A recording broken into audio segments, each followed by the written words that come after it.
सिद्धाणं नमो आयर्याणं नमो उवज्जायाणं नमो लोये सौवसाहुणम् एषो पञ्चणमुकारो सौवपावपणासनो मङ्गलाणं च सौवेशिं पडमं हवै मङ्गलम् ॐ नमो अरिहन्ताणम्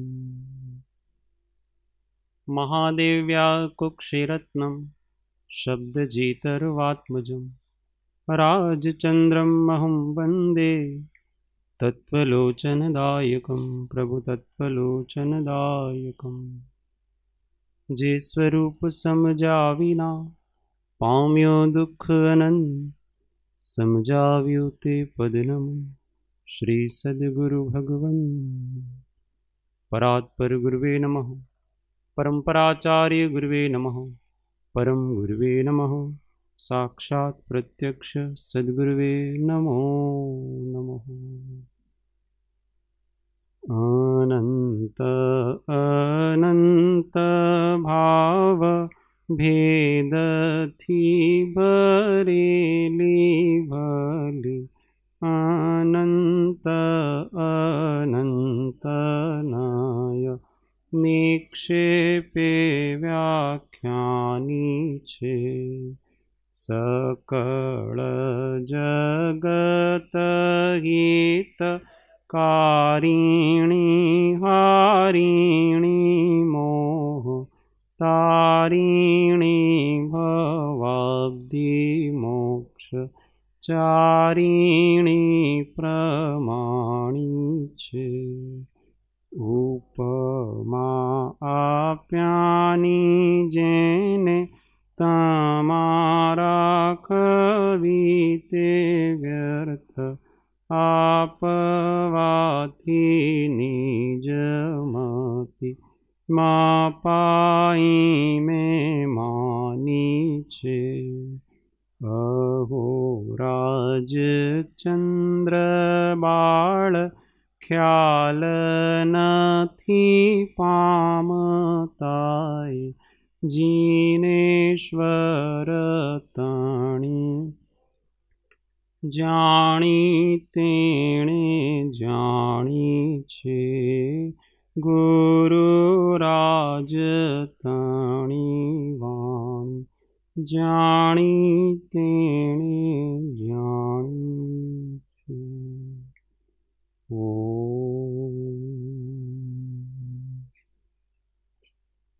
जय सद्गुरुवंदन जय जय सद्गुरु।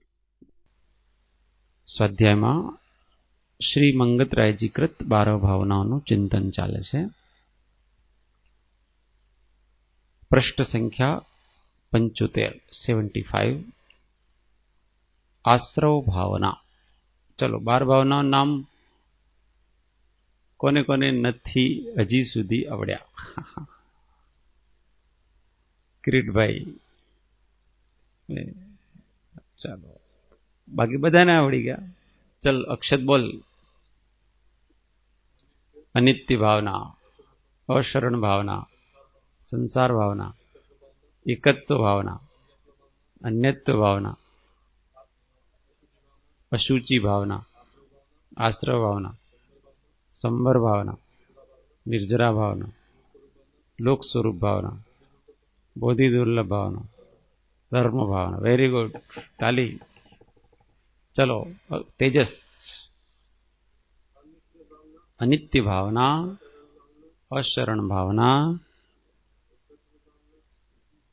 સંસાર ભાવના, એકત્વ ભાવના, અન્યત્વ ભાવના,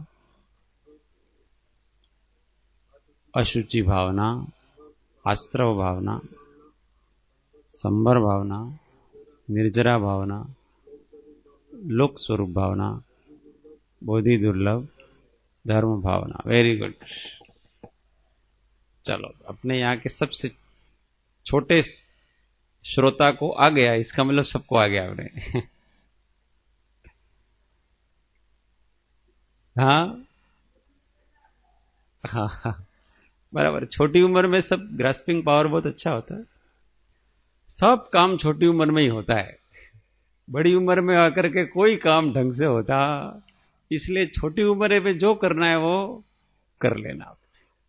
महापुरुषों ने छोटी उम्र में कर करके चले गए। कृपाणु देव 34 वर्ष की उम्र में अपना सब समेट करके चले गए।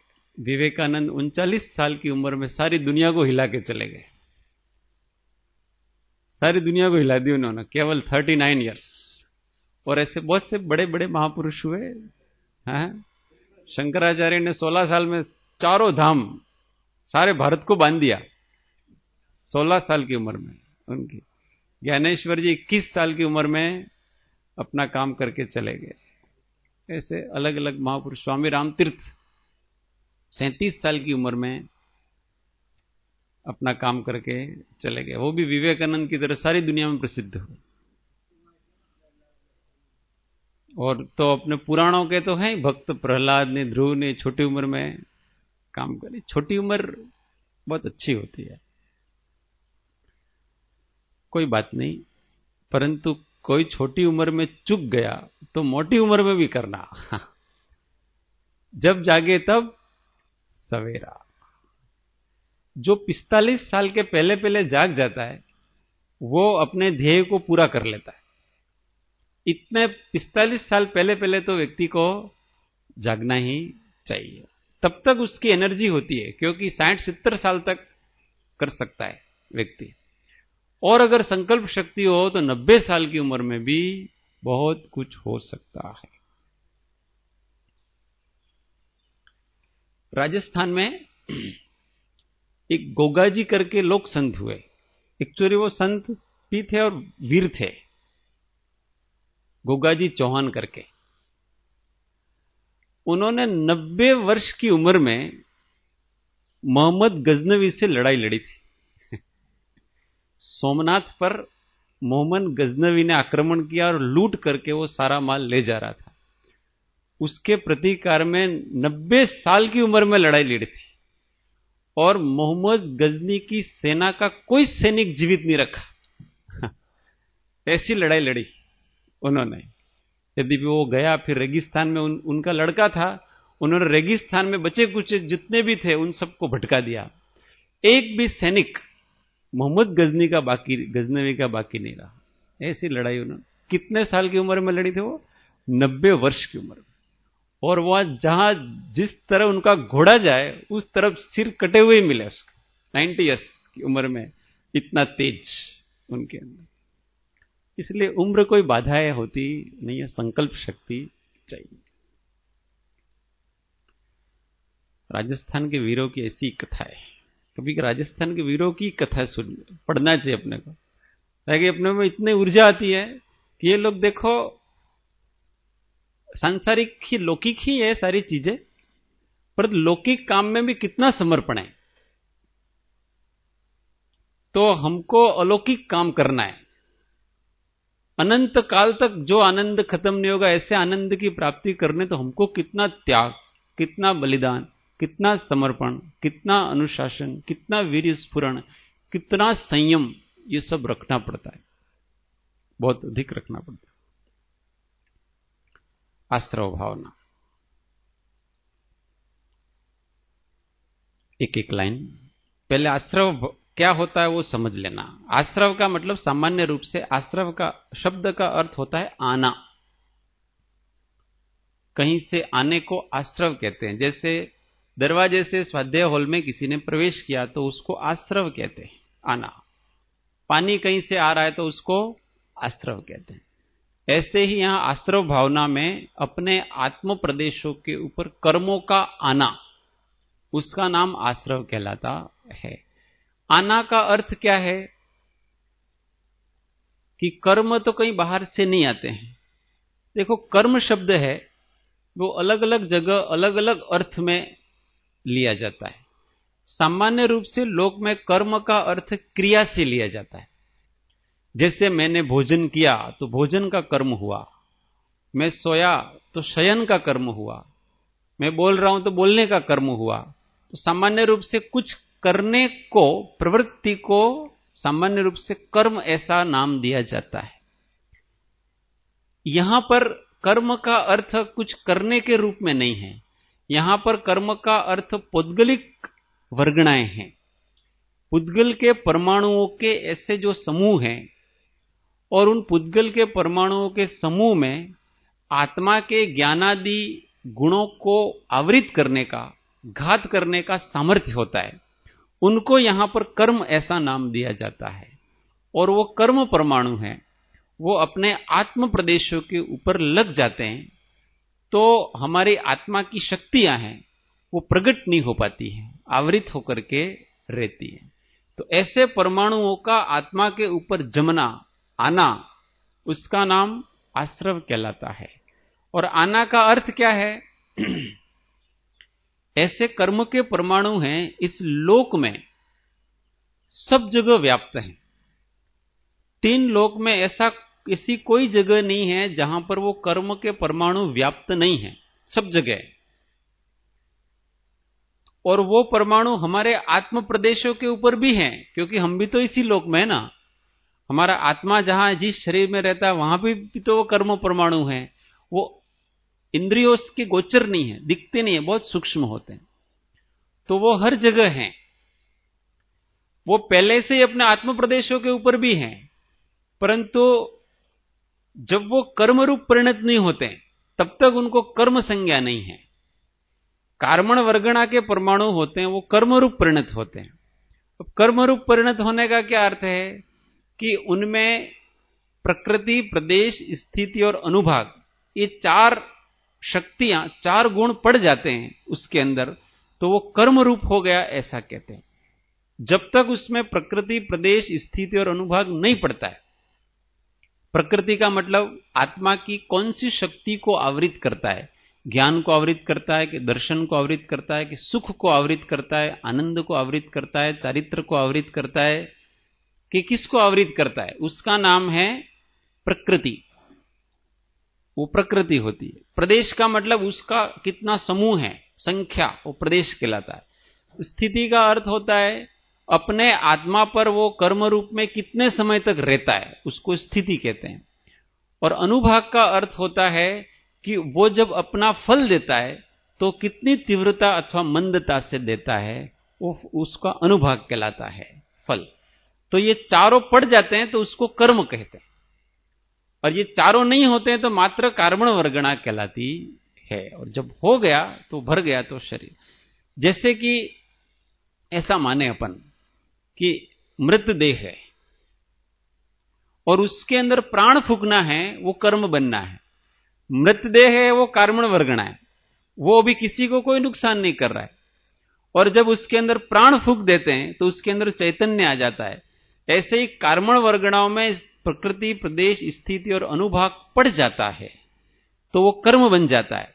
उसमें ऐसी शक्ति आ जाती है कि वो आत्मा की शक्तियों को आवृत कर सकता है।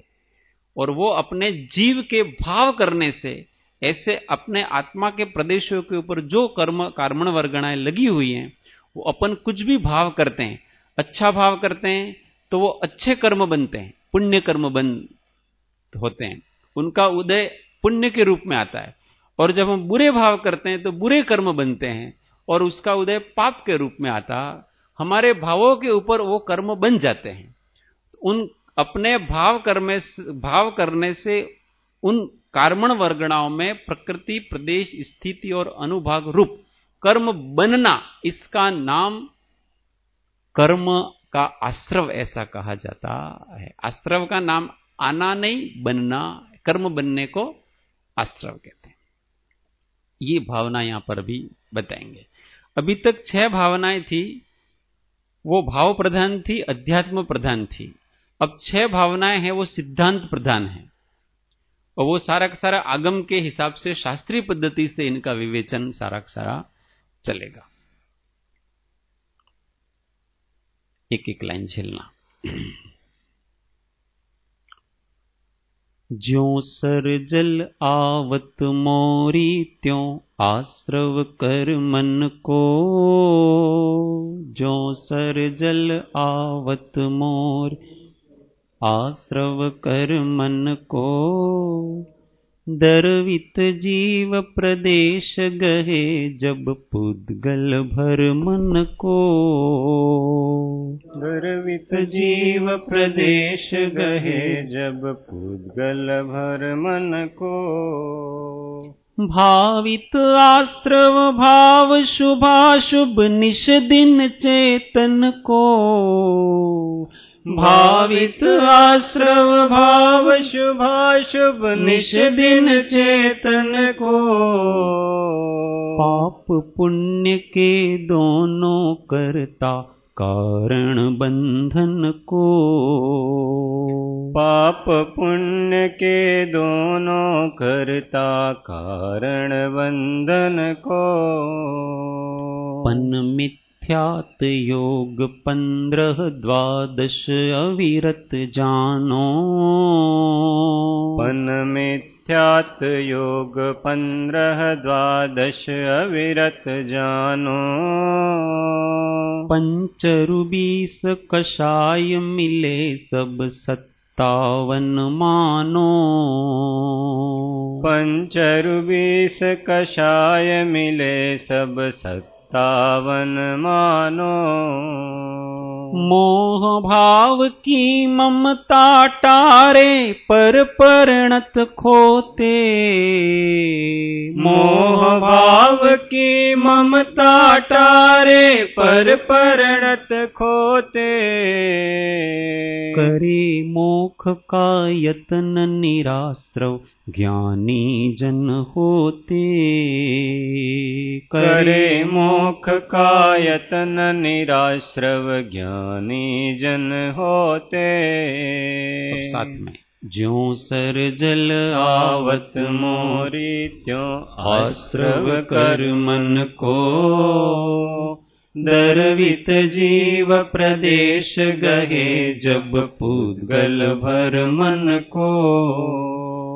भावित आश्रव भाव शुभाशुभ निश दिन चेतन को। पाप पुण्य के दोनों करता कारण बंधन को। पन मिथ्यात योग 15-12 अविरत जानो। पंचरु 20 कषाय मिले सब 57 मानो। मोह भाव की ममता टारे पर परिणत खोते। मोक्ष का यतन निराश्रव ज्ञानी जन होते। करे मोक्ष का यतन निराश्रव ज्ञानी जन होते। ज्यों सरजल आवत मोरी त्यों आश्रव करमन को। ज्यों सरजल, सर का मतलब सरोवर, तालाब। तालाब का जल आवत मोरी त्यों, मोरी का मतलब क्या होता है? पाइप, नली कहो, पाइप कहो, कुछ भी कहो, नाल कहो, ऐसी कोई बात। ज्यों सरजल, सरोवर का जल जैसे मोरी से आता है। कहां से आता है वो? अलग अलग प्रकार की नालियों वगैरह से आता है, अथवा अलग अलग नालियों से सरोवर में जल आता है। त्यों आश्रव कर्मन को, उसी प्रकार से कर्म का आश्रव अपने हो रहा है। अपने भी कितनी नालियां हैं? नालियों सारे ना, इधर इसमें नालियां ये नहीं है, आंख कान नाक वो नालियां नहीं है। अब इसमें मन वचन का है ये नालियां, यहां से आते रहते हैं। 3 द्वार हैं योगों के, तो मन से भी कर्म आ रहे हैं, वचन से भी कर्म आ रहे हैं, और काय की चेष्टा से भी कर्म निरंतर आ रहे हैं। वैसे आश्रव आता है। जैसे सरोवर में अलग अलग प्रकार से नालों से वगैरह पानी आता है, उसी प्रकार से अपने मन वचन काय की क्रियाएं करने से अपने इस आत्मा रूपी सरोवर में कर्म आते हैं। अब वो 2 प्रकार के हैं, वो बता रहे हैं। दर्वित जीव प्रदेश गहे जब पुद्गल भरमन को। द्रवित का मतलब होता है द्रव्य, द्रव्य कर्म से अर्थ है इसका। तो जब भ्रम से ये जीव रागादि करता है, तो ये जो पुद्गलों का भ्रमण अपने अंदर हो रहा है, वो क्या है, जीव प्रदेश गए, वो अपने जीव के प्रदेश हैं, वो उसमें ग्रहण कर लेता है। मतलब द्रव्य कर्मों को जो ग्रहण कर लेता है उसको वो एक द्रव्याश्रव कहा जाता है, वो द्रव्य आश्रव कहलाता है। मतलब द्रव्य कर्मों का आना, उसका नाम द्रव्याश्रव, ऐसा समझना। फिर दूसरा भाव कर्म कह रहे हैं, भावित आश्रव भाव शुभाशुभ। भावित का मतलब भावाश्रव, तो वो क्या है, भाव शुभाशुभ। अब वो शुभाशुभ भावों को ग्रहण करता है। यहां तो जीव प्रदेश है, वो पुद्गल द्रव्य को ग्रहण कर रहा है, और यहां पर वो भावों को ग्रहण कर रहा है। मतलब भाव आ रहे हैं, निष्दिन अपने शुभाशुभ भाव चल रहे हैं। दिन रात चलते कि नहीं चलते अपने भाव, विचार को हो भाव को हो, एक ही बात है। तो वो विचार चलते हैं। सामान्य रूप से लोग भाषा में उसको विचार ऐसा कहते हैं, अपन थोड़ा अलग कर देते हैं उसको, पर दोनों को सामान्य भाषा में एक ही। तो निरंतर अपने कुछ न कुछ भाव चलते हैं, अच्छे भाव चलते हैं अथवा तो बुरे भाव चलते हैं, तो उसका नाम भावाश्रव है। दोनों के संस्कार बढ़ रहे ना। देखो, द्रव्य कर्मों का आना, ज्ञानावरण आदि द्रव्य कर्मों का आना, वो तो द्रव्याश्रव हुआ। और उन ज्ञानावरण आदि में जो निमित्त हैं, ऐसे राग द्वेष काम क्रोध आदि भाव, उनका आना, उसका नाम है भावाश्रव। दोनों आ रहे हैं। आ कैसे रहे दोनों? क्योंकि जैसे द्रव्य कर्म तो आ ही रहे हैं और भाव कर्म भी आ रहे हैं। आ रहे का मतलब हमारे संस्कार बढ़ ही रहे ना। संस्कारों का बढ़ना, इसी का नाम आना है। आत्मा में कर्मों का बढ़ना, इसी का नाम तो आश्रव कहा गया ना उसको।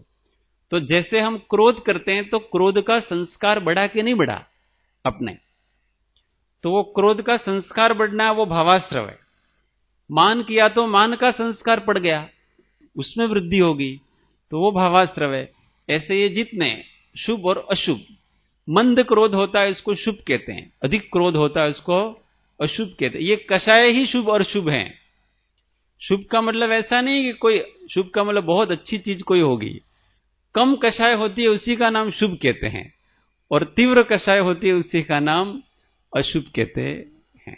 तो वो निरंतर आ रहे हैं भावाश्रव, निष्दिन ऐसा कह रहे हैं। पाप पुण्य के दोनों कर्ता कारण बंधन को, ये दोनों पाप और पुण्य को कर रहे हैं और दोनों ही बंधन के कारण हैं। भावा, जो द्रव्य कर्म दो प्रकार, पाप कर्म है वो पाप को करते हैं, पुण्य कर्म है पुण्य को करते हैं। शुभ आश्रव है, मन वचन काय की शुभ क्रिया होती है, उससे शुभ आश्रव होता है। और मन वचन काय की अशुभ क्रिया होती है, उससे अशुभ आश्रव होता है। शुभाश्रव से क्या होता है, शुभ कर्म बंधते हैं। शुभ कर्म बनते हैं तो उनका उदय भी शुभ रूप में आता है, अपने को थोड़ा अच्छा लगे, ऐसी परिस्थितियां अपने आसपास बनती हैं, उसका नाम पुण्य का उदय कहलाता है। और हमको अच्छा नहीं लगे, ऐसी परिस्थितियां अपने आसपास बनती हैं, उसका नाम पाप का उदय कहलाता है। अच्छा करेंगे तो अच्छी परिस्थितियां मिलेंगी, बुरा करेंगे तो बुरी परिस्थितियां मिलेंगी। परंतु यहां क्या कहा है, दोनों बंध के कारण है। ये बड़ी बात, अच्छा भी बंध का कारण है और बुरा भी बंध का कारण है। क्यों? क्योंकि मन के अनुकूल लगता है, ऐसी परिस्थिति बनती है तो हमको उसमें राग हो जाता है, मोह हो जाता है। और मन को अच्छा नहीं लगे, ऐसी परिस्थितियां बनती हैं तो हमको द्वेष हो जाता है। और राग और द्वेष दोनों बंधन के कारण हैं, इसलिए दोनों संसार के कारण हैं, ऐसा कहा। पुण्य को समझना है ना शॉर्ट में, तो मन के अनुकूल जो जो भी होता है, इच्छा के अनुकूल जो जो भी हो रहा है, वो सब पुण्य का उदय समझना। और अपने इच्छा के प्रतिकूल जो जो भी हो रहा है वो सारा का सारा पाप का उदय समझना चाहिए। बाहर तो मात्र सामग्री है उसकी, वास्तव में पाप और पुण्य का उदय तो भाव रूप है ना, वो तो अभ्यंतर है। बाहर से पुण्य की सामग्री बहुत अधिक हो सकती है और जीव पाप भाव में हो सकता है। हो सकता है कि नहीं हो सकता? होता ही है ना होता ही है, अक्सर ऐसा ही होता है कि बाहर से तो बहुत अधिक सामग्री पुण्य की है, पर उसके जो भाव चल रहे हैं ना, वो कैसे चल रहे हैं? पाप भाव। अगर उसको भोगने की इच्छा है तो पाप भाव चल रहे हैं सारे के सारे, इसलिए वो पाप भी हो सकता है। इसलिए सामग्री बाहर के पुण्य का उदय हो तो जरूरी नहीं कि वो व्यक्ति अभी पुण्य ही बांध रहा है। पुण्य की सामग्री से पुण्य ही बांधता है ऐसा कोई जरूरी नहीं है। क्यों? क्योंकि साता वेदनीय है वो तो अघाती कर्म है, और अघाती कर्म है उसका विपाक है वो आत्मा में नहीं आता है। अघाती कर्मों का विपाक किस में आता है? फल किस में आता है? बाहर पुद्गल में आता है। इसलिए वो बाहर की परिस्थिति आपको ला करके रख देगा, बाकी आपको सुखी दुखी वो नहीं कर सकता। जैसे हम अस्वस्थ हुए तो पुण्य कर्म कितना तक, कहां तक हमारे साथ में आता है? वो हमको औषधि ला करके दे सकता है। मतलब पुण्य कर्म का उदय है तो उस रोग की आपको औषधि मिल जाएगी, अथवा अपनी सेवा करने वाला व्यक्ति मिल जाएगा, हाथ पैर दबाने वाला, भोजन बनाने वाला, ये सब चीजें सारी अनुकूल परिस्थितियां हैं, वो वहां ला करके खड़ा करने का काम है, वो इस साता वेदनीय कर्म का है। उसका मर्यादा वहां तक ही है, वो वहां तक ही दरवाजा है बस, उसके भीतर वो आत्मा में नहीं आ सकता। अपने को वो सुखी नहीं कर सकता। कर्म की मर्यादा है, कर्म अपने को सुखी दुखी कर सकते नहीं है। सुखी तो हमको हमारी दृष्टि करती है। हमारी उस समय की दृष्टि कैसी है, हमारे उस समय के भाव दशा कैसी है, वो हमारे सुख दुख का कारण है। वो बाहर की परिस्थिति है, वो सुख दुख का कारण नहीं। औषधि भी है, सेवा करने वाले भी हैं, सब कुछ है, तो भी उस व्यक्ति के अंदर दृष्टि नहीं है तो वो आकुल व्याकुल रहता है। और किसी व्यक्ति के पास इसमें से कुछ नहीं है, अस्वस्थ है, दवाई भी नहीं है, सेवा करने वाला भी नहीं है, कोई नहीं पूछ रहा उसको, परंतु अगर वो अपने स्वरूप के चिंतन में है, समता भाव में है, भेद ज्ञान कर रहा है कि ये रोग और मैं दोनों अलग हैं। क्योंकि रोग है वो तो शरीर में होता है, आत्मा में तो कोई रोग होता नहीं है। मेरा मोह है, इस कारण से इस रोग को मैं अपना मान रहा हूं। ऐसा जिसको मोह नहीं है तो मोह से उत्पन्न वेदना का भी उसको अनुभव नहीं होगा अथवा कम होगा। और वेदना का अनुभव हो रहा है उस समय में भी वो वेदना को अपना नहीं मानता है, अपने को केवल एक ज्ञाता मानता है, साक्षी मानता है कि ये जो दर्द हो रहा है ना, उस दर्द को जो जानता है वो मैं हूं, दर्द में नहीं।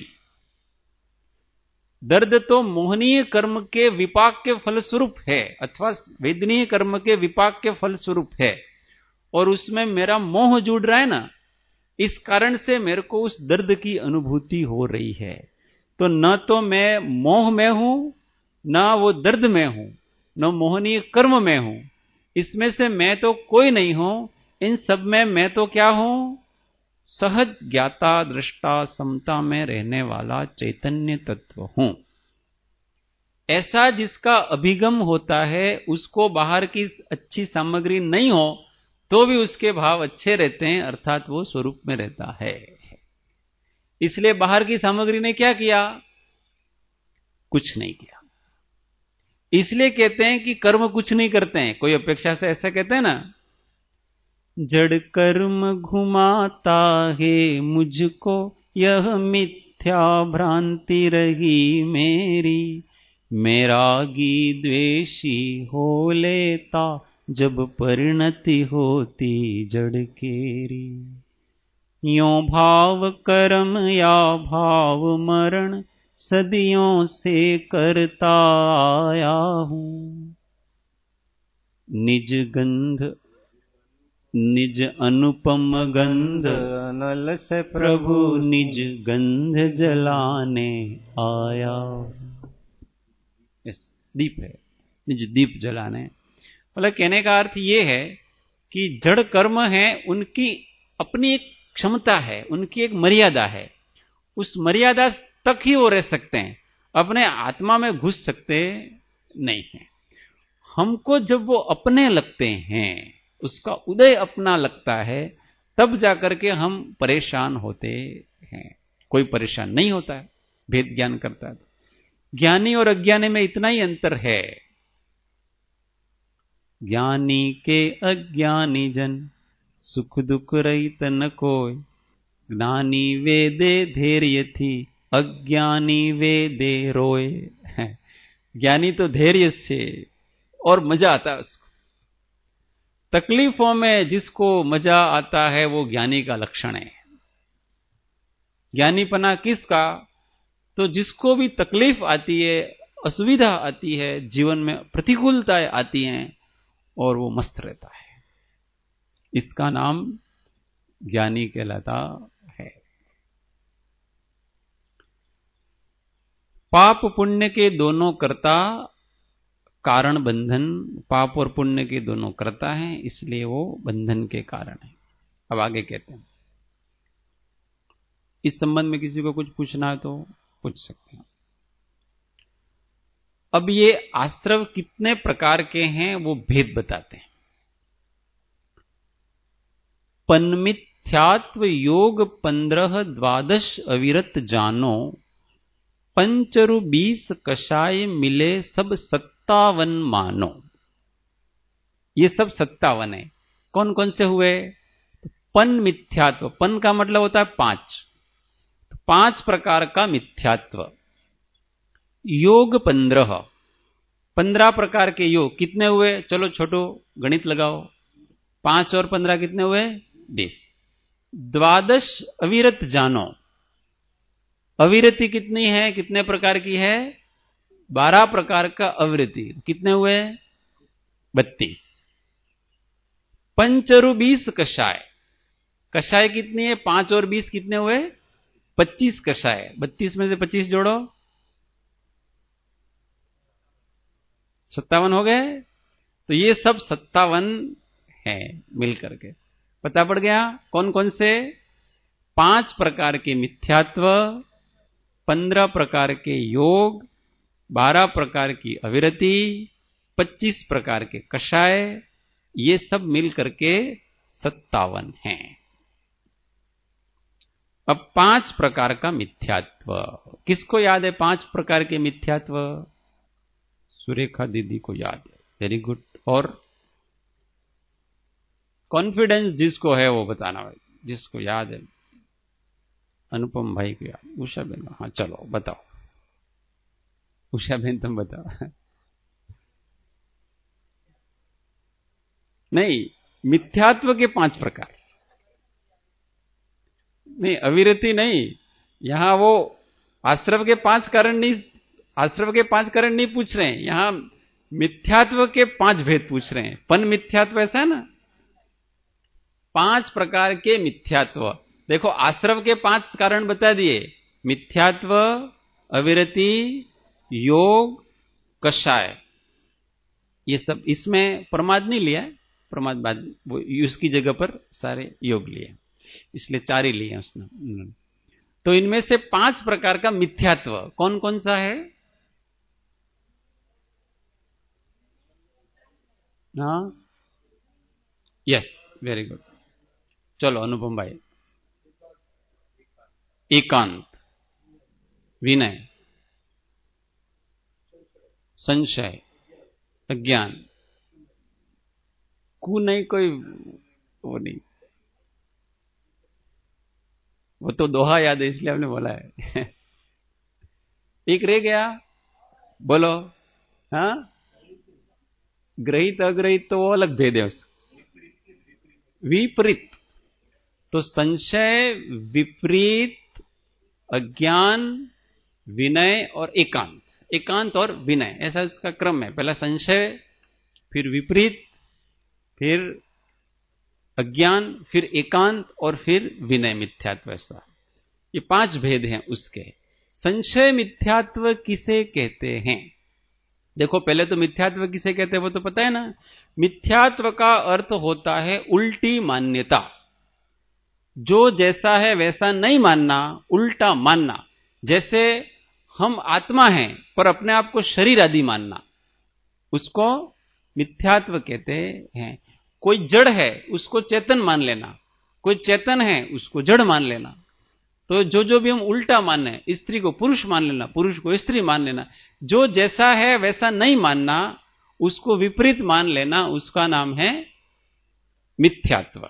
तो ये 5 प्रकार से हमारे विपरीतता होती है। उसमें सबसे पहली विपरीतता संशय के रूप में है।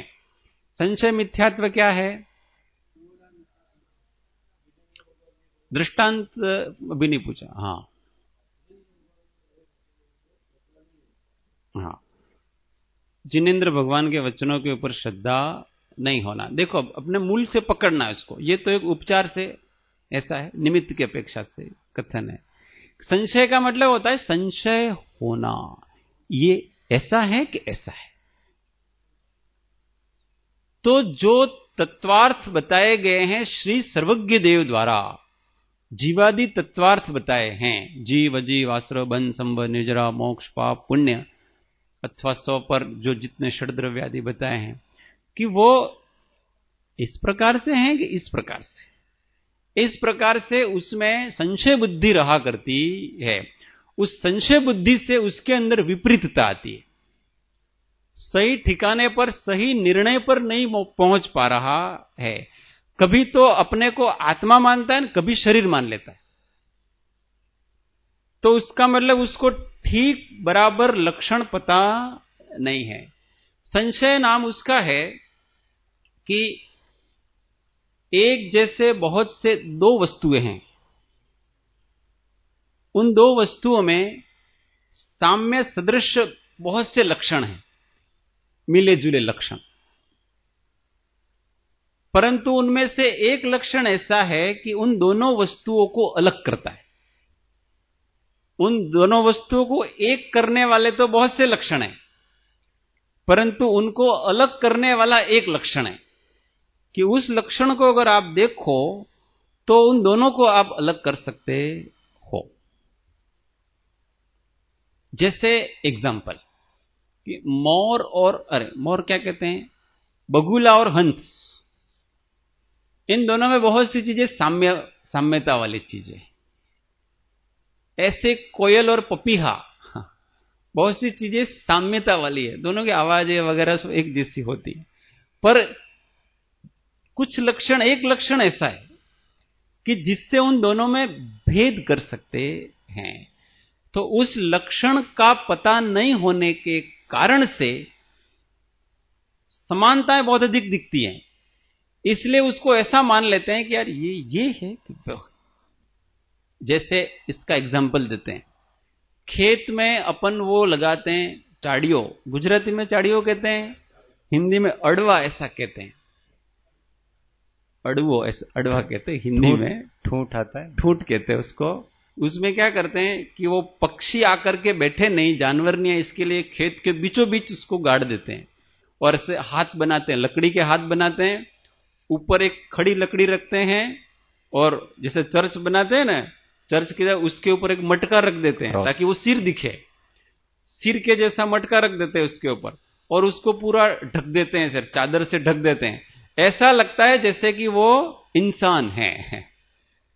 तो वो पक्षियों को, पशुओं को क्या लगता है कि यार इस खेत में नहीं जाना क्योंकि वहां कोई रखवाली कर रहा है, ऐसा लगता है।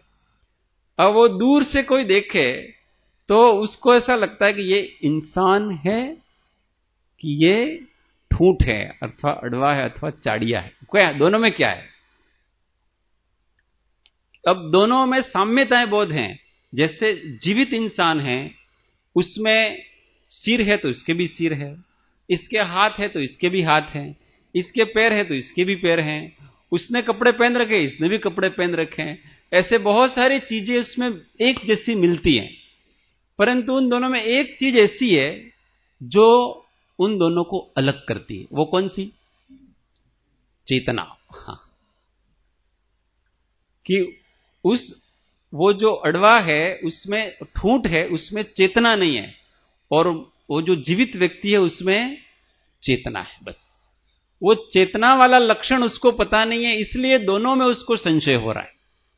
और जब चेतना वाला लक्षण पता चल जाए तो उसको स्पष्ट पता चल जाएगा कि जिसमें चेतन है स्वयं हिलता डुलता है, जानता है वगैरह, ये सब स्वयं कर रहा है, इसका मतलब इसमें चेतना शक्ति है। तो ये संशय ये है कि पदार्थों को तो जाना उसने, 7 तत्वों को भी जाना, परंतु 7 तत्वों में तत्वों का जो अव्यभिचारी लक्षण होता है उसको नहीं जाना, इसलिए उसको श्रद्धान नहीं हो रहा है। जीव को तो जाना, अभी जीव किसे कहते हैं तो वो कह देगा जिसमें चेतना होती है वो जीव है। फिर जीव कितने प्रकार के हैं? तो संसारी और सिद्ध। संसारी जीव कितने प्रकार है? 2 प्रकार के, त्रस और स्थावर। त्रस कितने प्रकार के हैं? 4 प्रकार के, 2 इंद्रिय, 3 इंद्रिय, 4 इंद्रिय, 5 इंद्रिय। 5 इंद्रिय कितने प्रकार के हैं? संज्ञ और असंज्ञ। स्थावर कितने प्रकार के? 5 प्रकार के हैं। पृथ्वी का एक, जल का एक, वायु का एक, तेजु का एक, वनस्पति का एक। वनस्पति का एक कितने प्रकार? यह सारा बता देगा आपने को। परंतु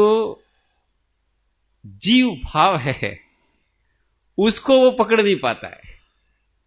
उसने बाकी सब चीजें पकड़ ली, सारी चीजें उस जीव में, परंतु अब उसको कहें कि भाई जीव का ये लक्षण नहीं है, 1 इंद्रिय 2 इंद्रिय, ये जीव का लक्षण नहीं।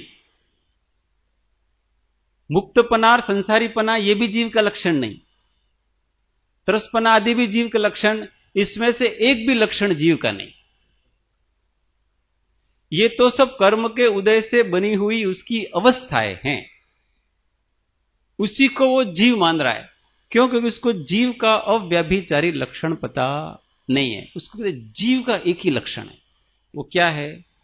अपना लक्षण एक ही है कि जो चैतन्य भाव है वो जीव है, जो हमेशा सहज ज्ञाता दृष्टा होकर के रहता है, ये जीव है और ये तुम हो। बस इसका पता नहीं है, इसलिए उसको जीव तत्व का में शंका है। जीव तत्व में संशय पैदा हुआ यहां पर। अब जिनेंद्र भगवान की बात को तो वो मान रहा है, परंतु न्याय से, परीक्षा से नहीं मान रहा है। इसलिए केवल जिनेंद्र भगवान की बात को मानने से ही संशय मिथ्यात्व नहीं चला जाता है। ये तो ऐसे उपचार से, सामान्य व्यवहार से ऐसा कह दिया कि जिनेंद्र भगवान जो कहते हैं वो सही है, ये एक व्यवहार है बस मात्र। परंतु जिनेंद्र भगवान जो कह रहे हैं उसको वो उसके लक्षण से, न्याय के द्वारा, तर्क के द्वारा, परीक्षा के द्वारा अनुभूति करके वो जब उसको पहचानता है तब जाकर के उसका संशय दूर होता है।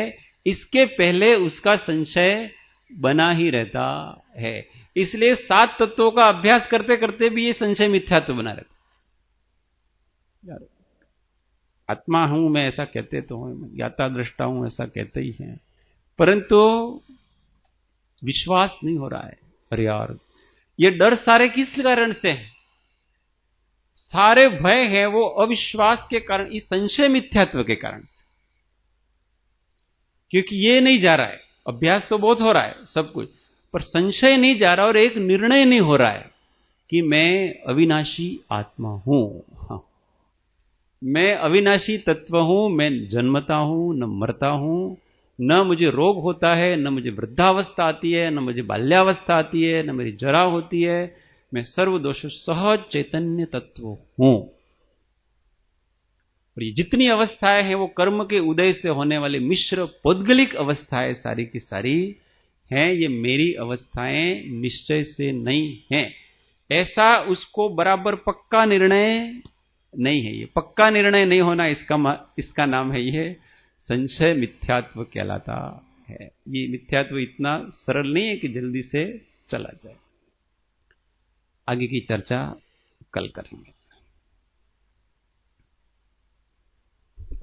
कल याद करके आना 5 प्रकार के मिथ्यात्व के नाम, केवल बस नाम याद करना।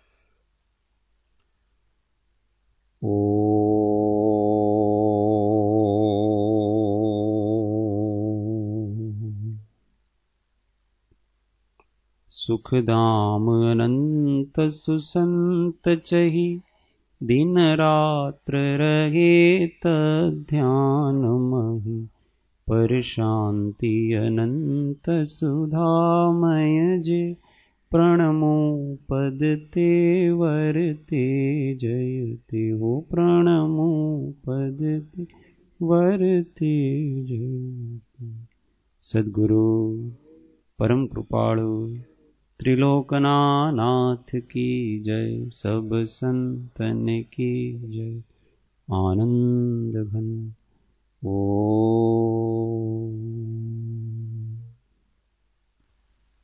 1 मिनट मौन, आत्म अनुसंधान। ओम शांति शांति शांति। जय सद्गुरु।